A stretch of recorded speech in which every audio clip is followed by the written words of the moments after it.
الحمد لله وحده والصلاة والسلام على من لا نبي بعده وعلى آله وصحبه ومن اتبع هداه إلى يوم القيامة أما بعد. Jamaah salat zuhur Masjid Manarul Ilmi rahimani wa rahimakumullah. Hari ini kita akan memasuki hadis nomor 38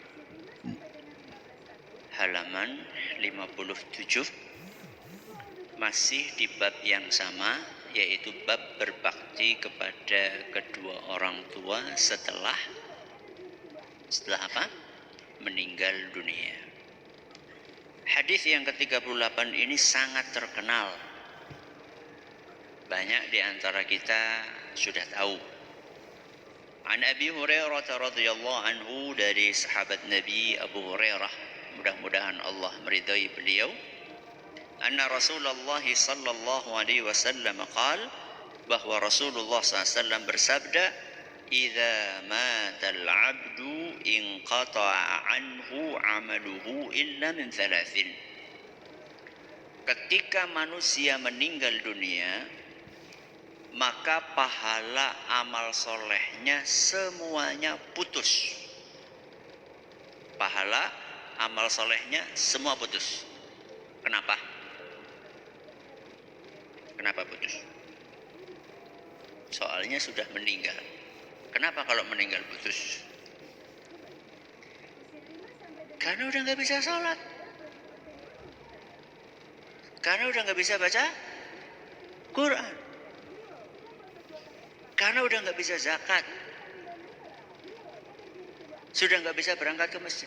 Kalau orang meninggal berangkat ke masjid sih melayu kabeh.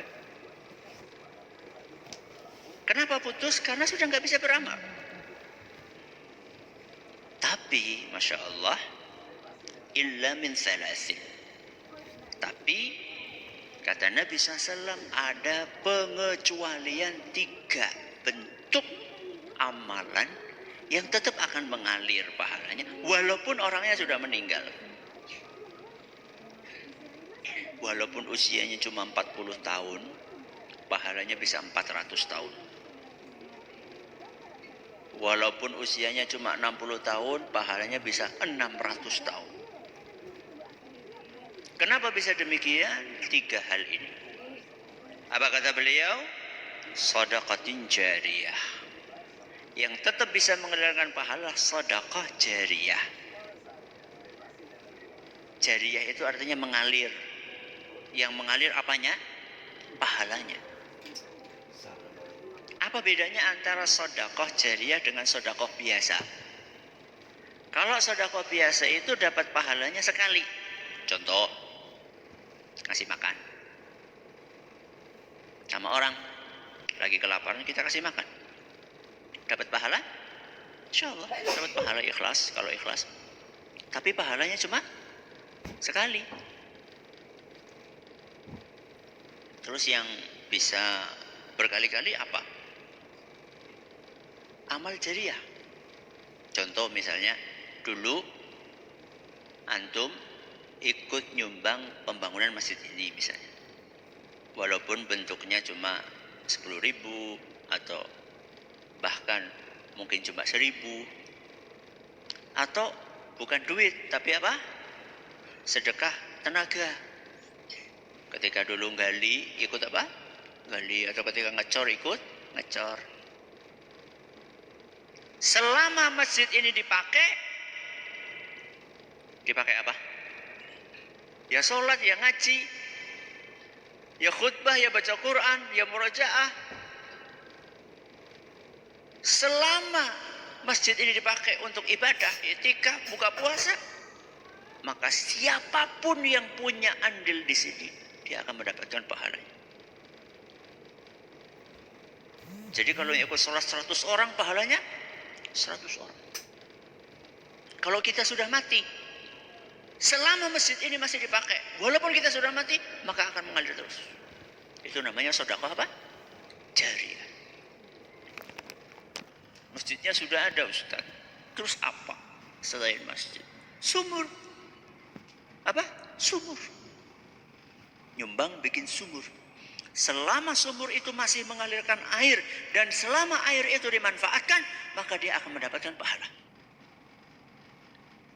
Dan masih banyak yang lainnya. Ini yang pertama. Apa yang pertama?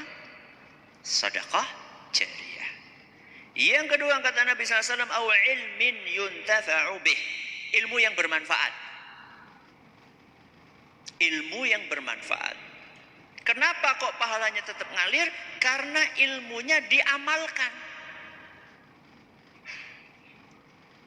Contoh, Ustaz ngajarin anak-anak kecil-kecil ini baca Al-Quran. Yang sebelumnya anak-anak ini nggak bisa baca.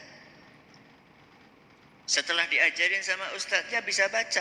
Selama anak kecil ini baca Al-Quran, maka ustaz itu dapat pahala walaupun ustaznya sudah meninggal dunia. Dan ini bisa beranak pinak. Maksudnya gimana? Anak-anak ini kalau nanti sudah besar terus ngajari murid-muridnya, maka yang pertama kali ngajari itu akan dapat juga. Makanya orang yang paling besar pahalanya siapa? Siapa? Rasulullah Sallallahu Alaihi Wasallam. Karena yang ngajarin kita Al-Quran Rasul SAW, yang ngajarin hadis Rasul SAW. Umatnya Rasulullah berapa coba? Banyak banget. Jadi ilmu yang bermanfaat tidak harus bentuknya buku, karena tidak setiap orang bisa bikin buku. Ya kalau bisa buku Masya Allah. Contoh misalnya Imam Bukhari, Sahih Bukhari, Imam Nawawi, Riyadu As-Shalihin. Ini. Kitab yang kita baca ini Al-Adabul Mufrad. Ini karyanya siapa? Imam Bukhari. Imam Bukharinya sudah meninggal di abad ketiga. Berarti sekitar berapa? 12 abad yang lalu. Sampai sekarang masih dapat pahala. Kita ini lagi baca kayak gini nih. Kita semuanya lagi baca kayak gini. Imam Bukhari dapat pahalanya. Terus. Makanya dahsyat kalau antum bisa ngarang buku. Tapi bukan asal buku. Buku yang bermanfaat. Ya. Ini yang kedua. Yang ketiga, nah ini yang perlu kita garis bawahi. Awaladin salihin yad'ulahu. Anak soleh yang mendoakan orang tuanya. Betul orang tua kita kalau sudah meninggal, sekarang sudah nggak bisa berdoa. Orang tua kita sudah di kuburan, nggak bisa beliau angkat tangan berdoa, nggak bisa. Berarti pahalanya berhenti. Namun kita sebagai anak bisa mengusahakan supaya orang tua kita tetap dapat pahala. Caranya bagaimana? Kita yang mendoakan. Maka kalau betul-betul sayang sama orang tua, doakan. Ya, katanya sayang tapi nggak pernah doakan, ya berarti sayangnya ini dipertanyakan. Ya, apalagi seandainya ternyata kita menyadari bahwa orang tua kita ini saat hidupnya ya ibadahnya biasa-biasa aja. Bukan orang yang tekun beribadah. Wah, itu lebih penting lagi untuk kita doakan sebagai wujud bakti kita kepada orang tua kita. Ini 3 hal yang bisa mengalirkan pahala, dan insya Allah besok kita akan lanjutkan hadis yang berikutnya. Kita akhiri dengan doa kafaratul majlis. Subhanakallahumma wa bihamdika asyhadu an la ilaha illa anta astaghfiruka wa atubu ilaik. Assalamualaikum warahmatullahi wabarakatuh.